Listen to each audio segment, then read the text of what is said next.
Hi, I'm Kathy Smith, and welcome to On Health, the Art of Living, where I bring you the latest information on how to live a healthier, more vibrant, more passion-driven life. So, what if I told you that no matter how old or young you are, you have the power to change your brain and reprogram your happiness, your mood, your focus, your memory, even your relationships? So, for over 30 years, our next guest, Dr. Amen, has been on a mission to teach the world how to master and how to make you the master of your brain's destiny. Now, I'm sure you've heard of Daniel Amen. Washington Post calls Daniel the most popular psychiatrist in America, and that's saying a lot. His online videos have had more than 150 million views. He ends his videos and lectures, and I love this. When I heard that he ends his videos and lectures a lot of times with these powerful words, you are not stuck with the brain you have. You can make it better, even if you've been bad to it. And I know I've done some pretty bad things to my brain, so I can't wait to talk about that. But you can literally change your brain. And when you do, you change your life. You see, your brain controls everything you do and everything you are. So each day, you're either getting sharper and growing younger, or your brain is getting worse and you're growing older. You have the choice, and it depends on a few things. And we're going to talk about today something about diet, supplements, thoughts, decisions, habits. So Dr. Amen is a physician, board certified child and adult psychiatrist, and he's a 12-time New York Times bestselling author. He's the founder and CEO of the Amen Clinics, which has the world's largest database of functional brain scans relating to behavior. So now the good news is he's got a new book coming out. It's called Change Your Brain Every Day, and it includes simple daily practices to strengthen your mind, your memory, your moods, your focus, your habits. It's going to be released on March 21st. And the good news is you can pre-order the book right now. And I'm pretty sure I will check with him, but it's on Amazon. So Daniel, welcome to the show. Hi, Kathy. What a joy to see you. Yeah, it really is. It's been too long, but I remember our first meeting in Canada, and you being on my podcast and with your wonderful wife. So it's good to have you back. And boy, you have been a busy beaver. I'm talking about everything I read about what you're doing, and now with the new book. Before we jump into all that, it's interesting, it's your bio, and when you read about you, a lot of times they talk about the 225,000 spec scans that you've taken from patients all over the world and in 150 different countries. You've worked with celebrities, including Justin Bieber and Ariana Grande. And this focus on the brain and these spec scans. But as I was researching, what's the difference between a spec scan and, let's say, an MRI, and what does a spec scan tell you? So SPECT is a nuclear medicine study that looks at blood flow and activity. It looks at how your brain works. A CAT scan or an MRI look at the brain structure, so what it physically looks like. SPECT looks at how the brain functions.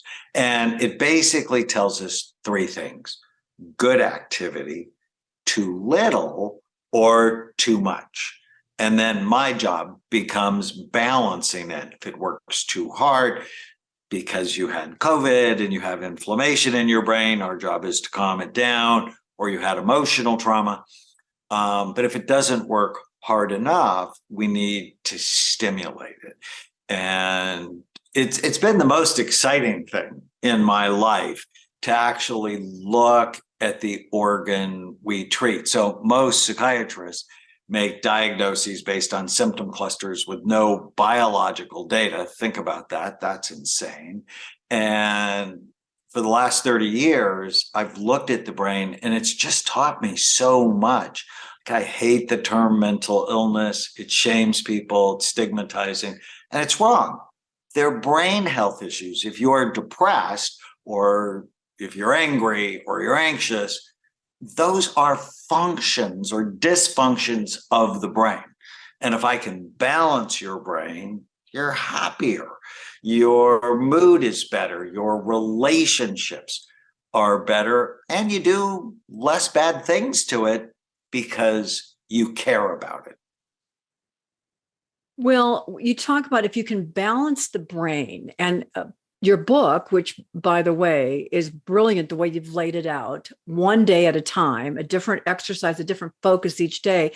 But through the course of the book, it's about you dive into how do we balance the brain? Because we can talk about our problems, we can talk about what's not right, we can talk about our issues, but then what I'm always about is news you can use. How do I do something about changing it? So, why did you decide? I mean, I've read your other books.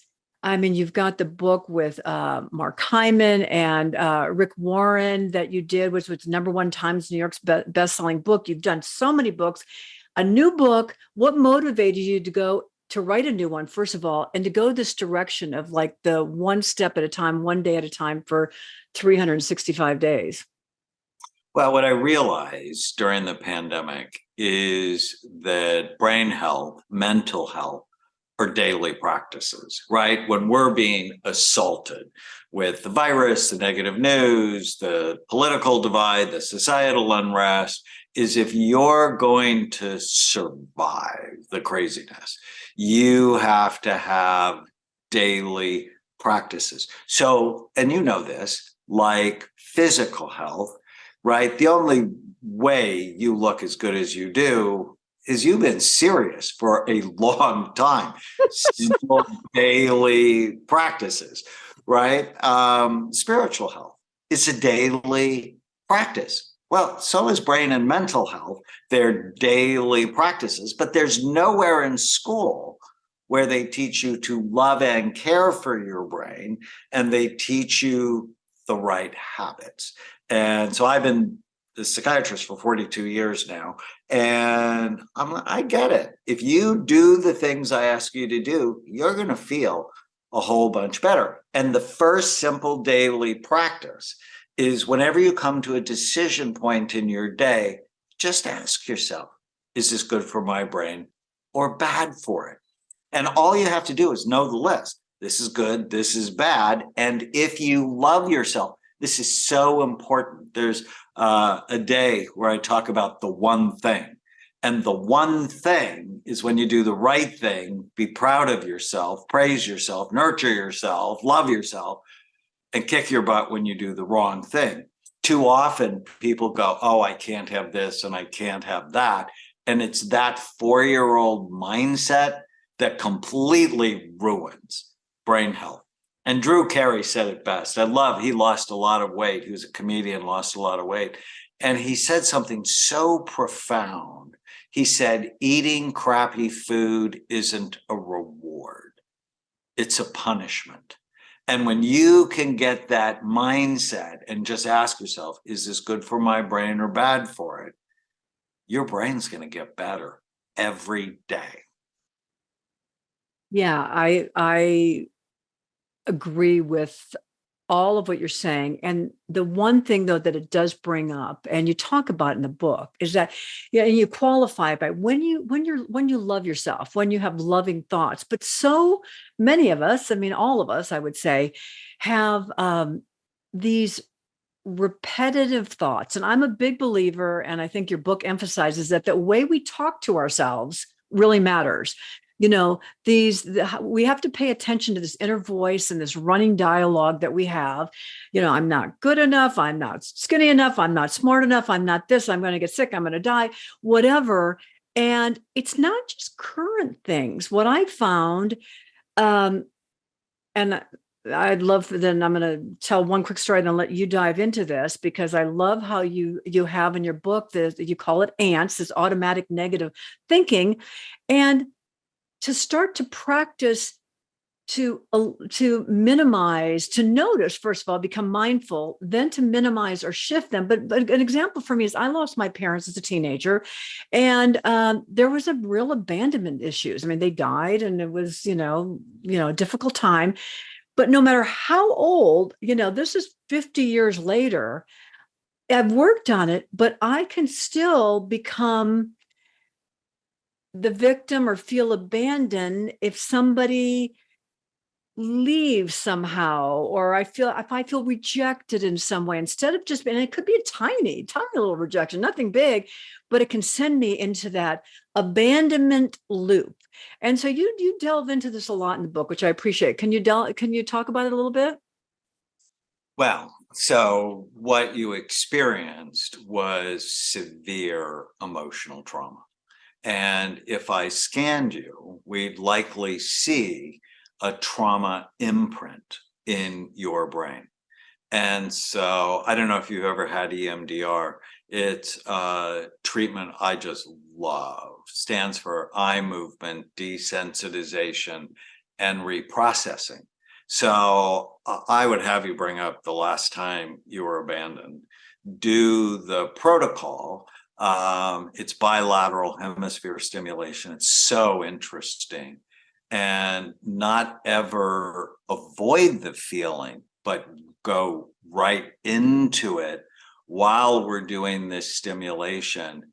And for so many people, it's so helpful. Have you ever done that? I haven't, but I've heard a lot about it, especially with people with post-traumatic stress, which I guess you're saying that would be. Clearly traumatic, right? Yeah, I mean, you yeah. don't have to have the diagnosis to be suffering. And if you notice that trigger 50 years later, just like, well, let's go into the trigger.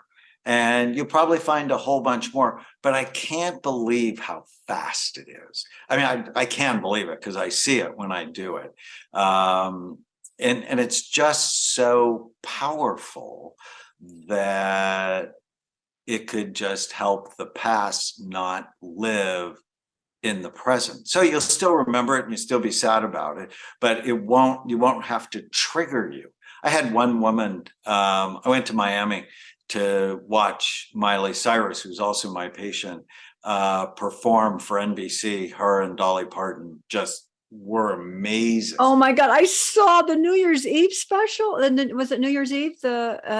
Yeah, I oh was my God. there. She was so good. I'm so proud of her because she loves her brain. And I tell a story about her in the book at the beginning of the pandemic. But one of the people close to us was afraid to fly. And she even bought her boyfriend a ticket on another flight so her boyfriend didn't have to watch her be crazy when she got on the plane. And literally, we did one session of EMDR. Now, traveling anxiety has been her thing for 30 years.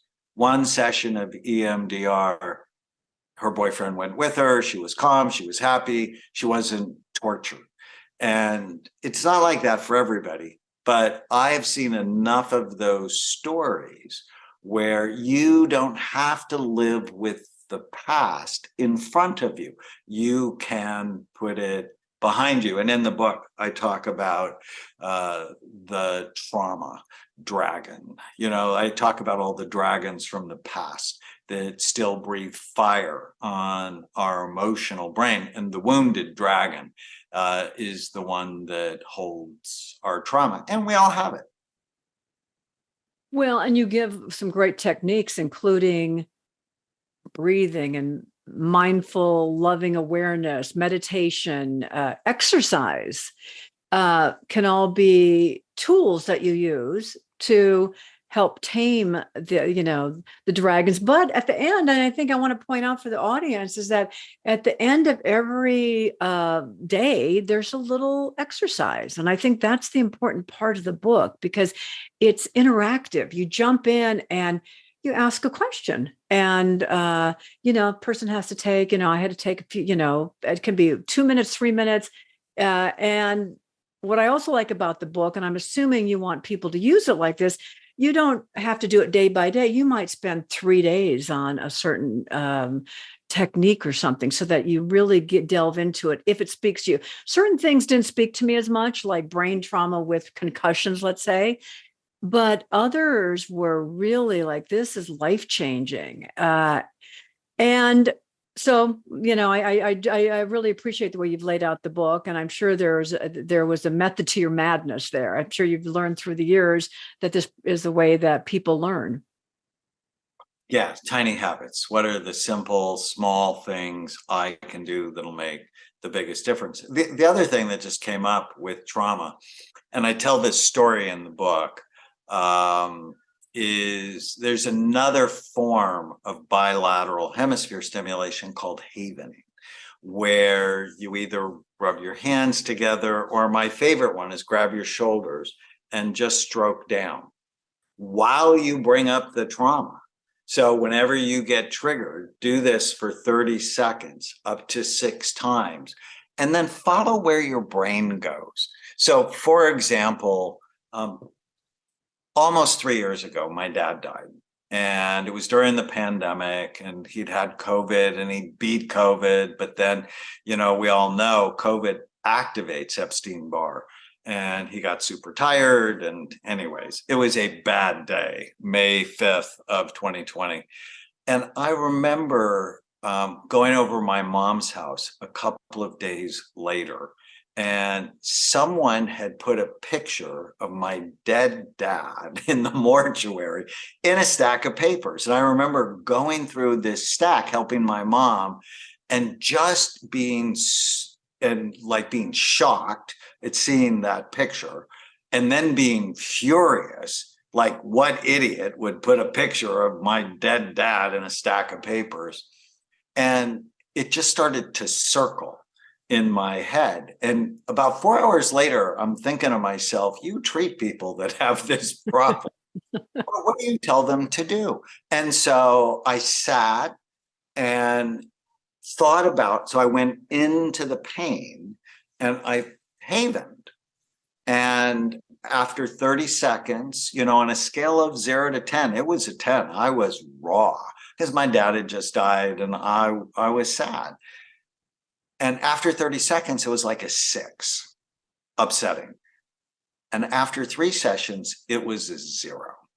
And I did it 3 more just to see where it would go. And then I fell in love with the picture, because it was the last picture of my dad on earth. And there's nowhere in school where they teach us how to manage powerful negative emotions and change your brain every day. It spends a lot of time on trauma, because I think trauma is a major cause of psychiatric stuff. First of all, beautiful story. So thank you for sharing that. And as you were telling it, I felt the shift from, being uptight and anxious about it, and then settling into it. And at one point, then, as you say, you're loving this picture and can appreciate the experience. And I also agree that for everybody on the planet, but as you age and as you've gone through stuff, life, right? Relationships, divorces, foreclosures, COVID, ups, downs, ins and outs, and health issues. Forget about COVID. Let's put that aside for right now. That's huge. But as you age, I have 4 friends coming to Sundance this weekend. Out of the 4, all females, all, 55 to 65. 3 of the 4 now have some sort of little issue, an inner ear ringing that's, a stability issue. Another one, got up and, slipped and broke her foot a little bit. Another one is experiencing some things in the intestinal tract, and things start to happen. And I think, we can take care of ourselves. And obviously that's what I'm preaching all the time. But part of taking care of ourselves, and the I don't know, I guess with you on the podcast, the biggest part is taking care of the brain, because the brain is command central. And I start to watch people's energies and going from positive to negative to the I can, that I cannot, that and that shift that kind of happens with aging. I think we can push back upon. And one of the things, and I'll turn it back to you, but one of the things, I'm a big believer in exercise, is that you have to push outside your comfort zone. If you want to build your endurance, grow your muscles, build your stamina, help with your, build balance. It's like you have to push yourself a little bit in that discomfort zone to actually improve. And what I'm seeing in your book, if I'm, understanding it correctly, it's the same thing you have to do with your brain when it comes to maintaining memory, executive function, things like this. You have to challenge yourself in ways to keep it like running on full power. It's absolutely correct. Back to exercise just for a second. The stronger you are as you age, the less likely you are to get Alzheimer's disease. So building and sustaining muscle mass is critical to brain health. And a lot of women don't want to lift weights because they don't want to be big, but in fact, it makes them smaller because muscle's way more compact than fat. You also want to walk like you're late. People who are 80 who can walk 3 miles an hour have a 90% chance of living to 90. But people who are 80 who can only walk a mile an hour have a 90% chance they are not going to live until 90. And the statistic, Kathy, that scares me is 50%. So 50%, half of the people who live to 85 will be diagnosed with Alzheimer's disease or another form of dementia. And I'm just not okay with that. I love my 6 children, but there's no way I want to live with any of them. They can live with me, but no, I don't want to be dependent. I don't want them worried about taking my license. But that means when you're 50, when you're 60, when you're 70, you need to be serious about brain health. And, one of the most controversial things I say in the book is alcohol's poison. In fact, there's a brand new article out that they should put a cancer warning on alcohol because any alcohol increases your risk of 7 different cancers. And obviously it's bad for the brain. And another controversial thing is I go after marijuana because I published a study on 1,000 marijuana users. Every area of their brain is lower in blood flow. It actually looks older. And one statistic I think you'll really like, or one scientific fact, it's a new fact, that brain cells don't age. It's our blood vessels that age. And how do you keep blood vessels healthy? It's exercise. Right? And you can tell the skin of a smoker, right? Because their skin looks older than they are. I have a brother-in-law who's my same age, and my skin's not very wrinkled. His skin is deeply wrinkled, and it's because he's been damaging it day in and day out. So exercise, beets, cayenne pepper, the supplement ginkgo, all of these things can help boost blood flow. And why is blood flow so important? And I always say whatever's good for your heart is good for your brain. It's good for your genitals because it's all about blood flow. If you want a healthy sexual life, it's critical to do things to keep a healthy brain. Plus, I always say no forethought equals no foreplay. That one I haven't heard. That one I love. No, it's shocking. Oh, two things coming out of that. One is I read about the drinking, first of all, in your book that you sent me the advanced copy, but then NBC last night, NBC News, talking about the drinking and that that there isn't, it was used to be 2 drinks, then it was 1 drink for women. Now it's like any drinking you do is not good for your body, and relates to these certain types of cancers plus the brain. So it's interesting.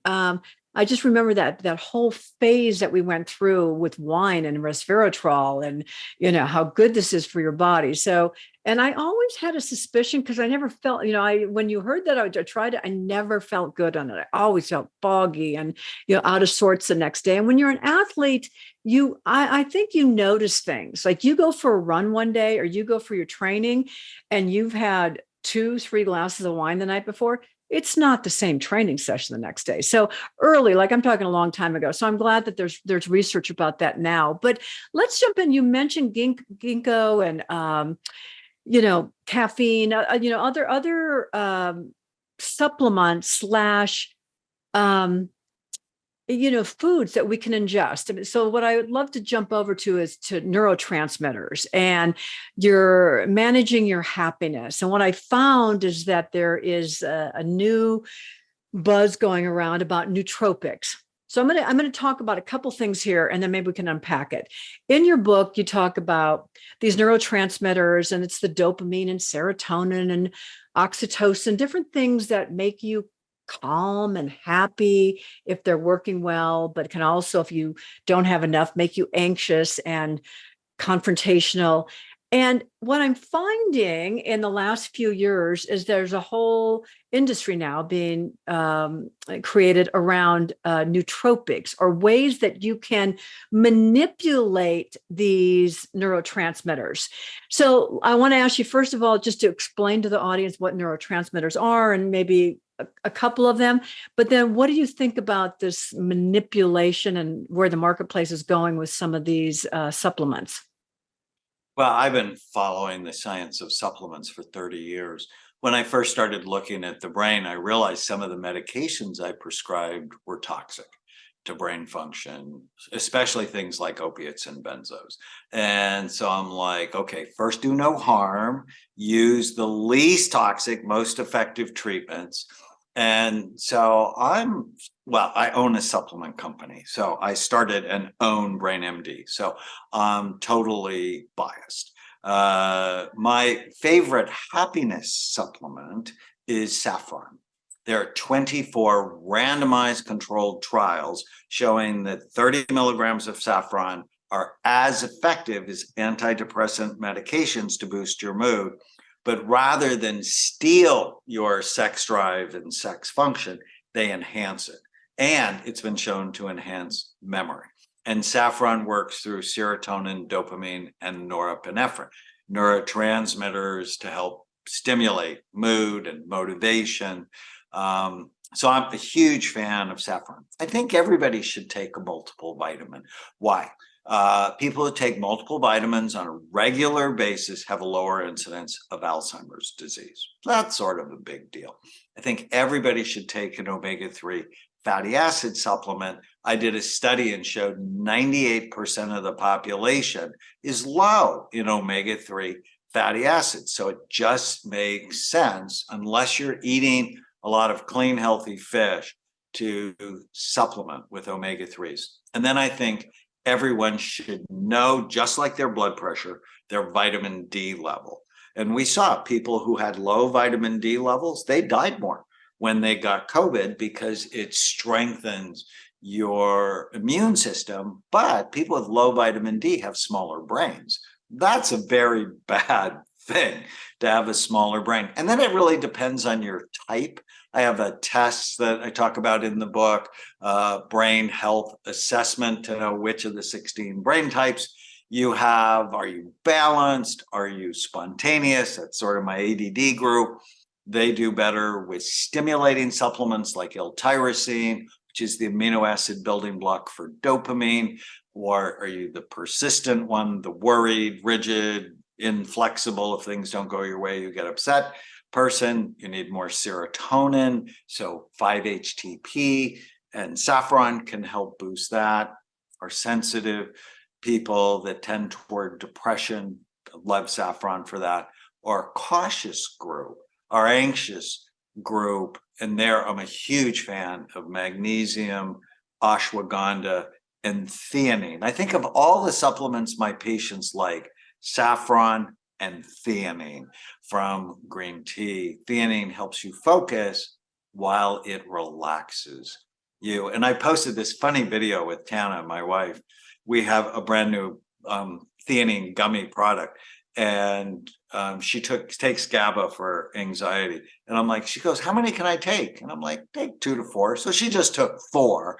And then I look over and she's stoned. I'm like, GABA and theanine. And it's just like she had 3 glasses of wine.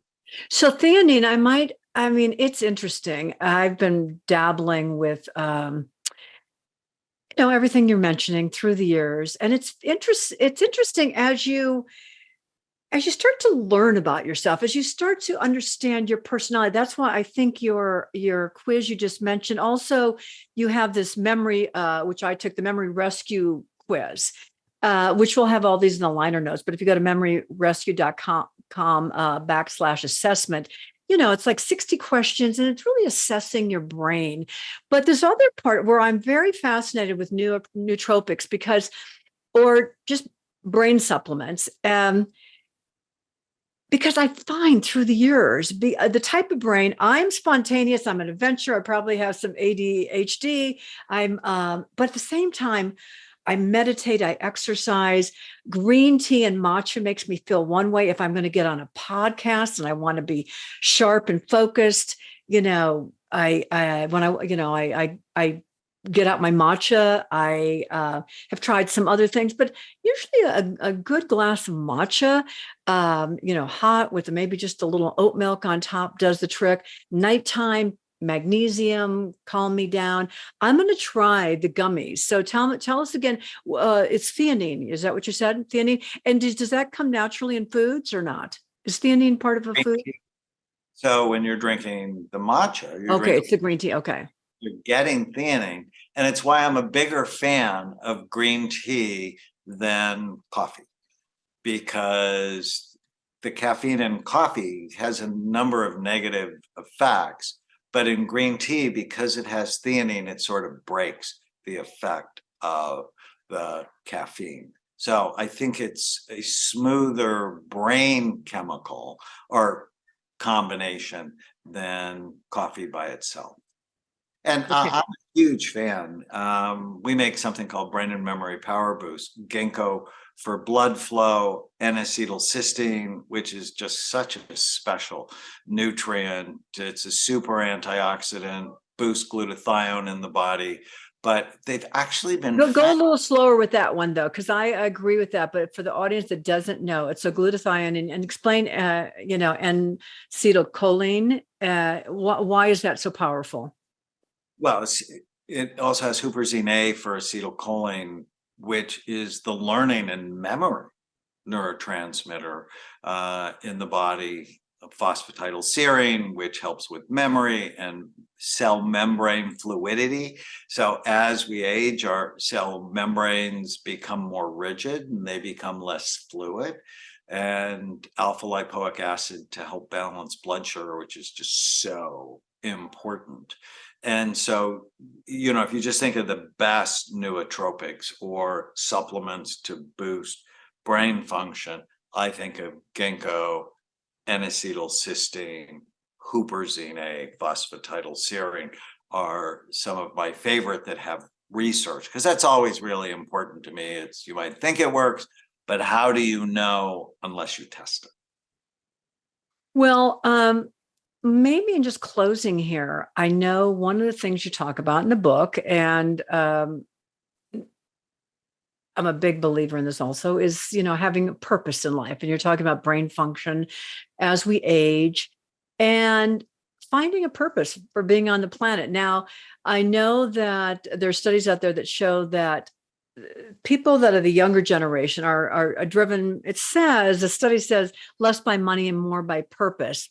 Don't know if that's true or not, but what I'm finding is that when you get to a certain age, when second half of life, or as we age, we sometimes lose our sense of purpose, and we don't know what we want to do with the next stage of life. We feel, if the kids leave, depending what you were doing before, if the kids leave, if you haven't had a job for a while, if you haven't been connected, what would you suggest in the short time that we have now? And you talk about it in the book, so it's a great place for people to also check in on ways to uncovering your purpose in life. Because I have to say, I loved how you described your purpose. I could sit down and I love getting up every day. I love what I do. I love the learning new things, being able to hang out with you for a half hour on a Tuesday afternoon.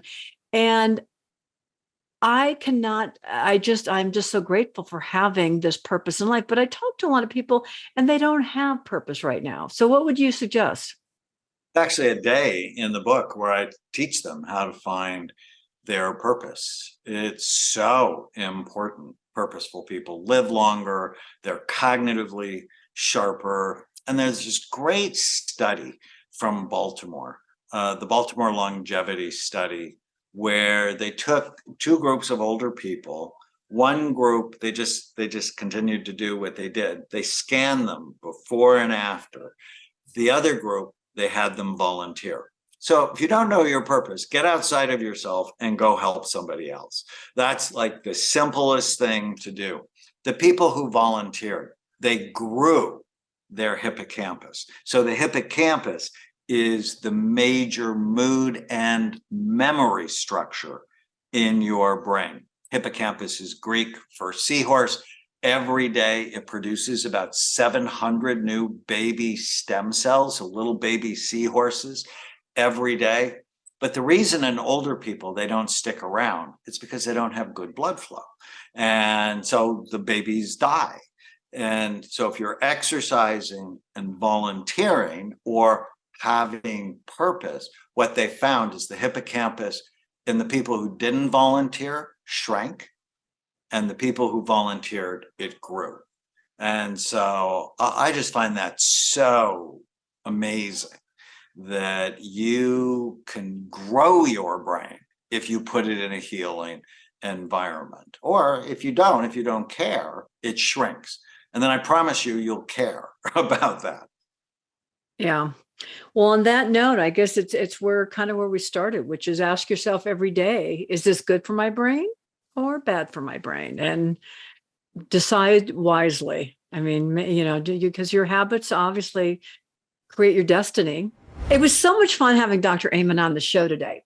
Now, if you want to get started changing your brain in a very positive way, then check out his book on Amazon. It's called Change Your Brain Every Day, and it comes out on March 21st. If you pre-order, you will receive the book on that day. So get going. It's a great book. You're just going to want to read every single page and do the workbook because it really is powerful. So on a side note, and switching gears, you know that I love teaching and I love inspiring women to lead healthier lives. This is why I created an app, and it's called Reshape. It's a 3-part app of daily workouts, daily meal plans, and daily motivation. You can check it out at kathysmith.com. Now, if you or somebody you love would benefit from the Reshape, but you're not able to afford it, just send us an email at customer service at Kathy Smith. So we can offer you the program at a discounted rate or even for free.